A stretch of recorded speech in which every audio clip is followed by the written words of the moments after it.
Hello friends, ഇന്ന് ഞാൻ share ചെയ്യുന്നത് എല്ലാവരും ഇഷ്ടപ്പെടുന്നതും എല്ലാവർക്കും കഴിക്കാവുന്നതുമായ ഒരു ഹെൽത്തി ആൻഡ് ടേസ്റ്റി ദോശയുടെ റെസിപ്പിയാണ്.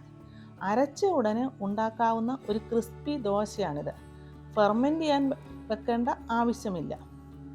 ഈ പ്രോട്ടീൻ ദോശ ഡയബറ്റിക്സ് ഉള്ളവർക്കും വെയിറ്റ് ലോസ് ആഗ്രഹിക്കുന്നവർക്കും അത്യുത്തമമാണ്.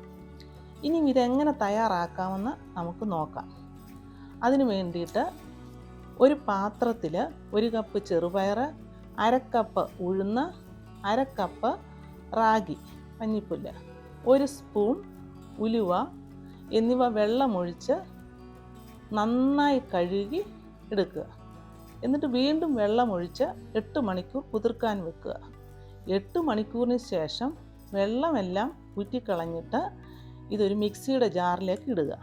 കൂടെ 1 കഷ്ണം ഇഞ്ചി, 1 ടീസ്പൂൺ ഉപ്പ്, അതുപോലെ ആവശ്യത്തിന് വെള്ളം, 1 ഉണക്കമുളക്, അത് ഉണക്കമുളകോ പച്ചമുളകോ ആകാം. ഇതെല്ലാം കൂടി ഇട്ട് നന്നായി ഗ്രൈൻഡ് ചെയ്ത് ഒരു ബൗളിലേക്ക് ഒഴിക്കുക. 1/2 ടീസ്പൂൺ ചെറിയ ജീരകപ്പൊടിയോ അല്ലെങ്കിൽ ജീരകമോ ചേർക്കാം. അത് നിർബന്ധമില്ല, അത് അവരവരുടെ ടേസ്റ്റിനനുസരിച്ച് ചേർക്കാം. എന്നിട്ട് നന്നായി ഇളക്കുക. മിക്സിയുടെ ജാറിൽ കഴുകിയിട്ട് കുറച്ച് വെള്ളം കൂടി ഒഴിച്ച് ബാറ്റർ ഈ രീതിയിലാക്കുക. എന്നിട്ട് നമ്മൾ സാധാരണ ദോശ ഉണ്ടാക്കുന്ന പോലെ ദോശക്കല്ലിൽ കോരി ഒഴിക്കുക. ഇത് കനം കുറച്ച് ഉണ്ടാക്കാനായിട്ട് സാധിക്കും. ഇത് ഒരു 1/2 മിനിറ്റ് അടച്ച് വെക്കുക. എന്നിട്ട് ആവശ്യമെങ്കിൽ നെയ്യൊക്കെ ഒഴിക്കാം. അതും അവരവരുടെ താല്പര്യമനുസരിച്ച് നെയ്യ് ഒഴിക്കാവുന്നതാണ്. എന്നിട്ട് തിരിച്ചിട്ടോ തിരിച്ചിടാതെയോ ഒക്കെ ഇത് നമുക്ക് എടുക്കാനായിട്ട് സാധിക്കും.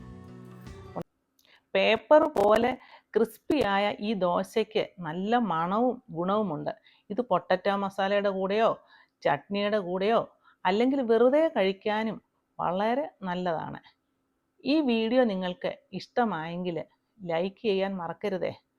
സബ്സ്ക്രൈബ് ചെയ്യാതെ കാണുന്ന ഫ്രണ്ട്സ് ഉണ്ടെങ്കിൽ സബ്സ്ക്രൈബ് ചെയ്ത് സപ്പോർട്ട് ചെയ്യുമല്ലോ. അടുത്ത ഒരു ഈസി റെസിപ്പിയുമായി കാണുന്നത് വരെ ഹാവ് എ നൈസ് ടൈം.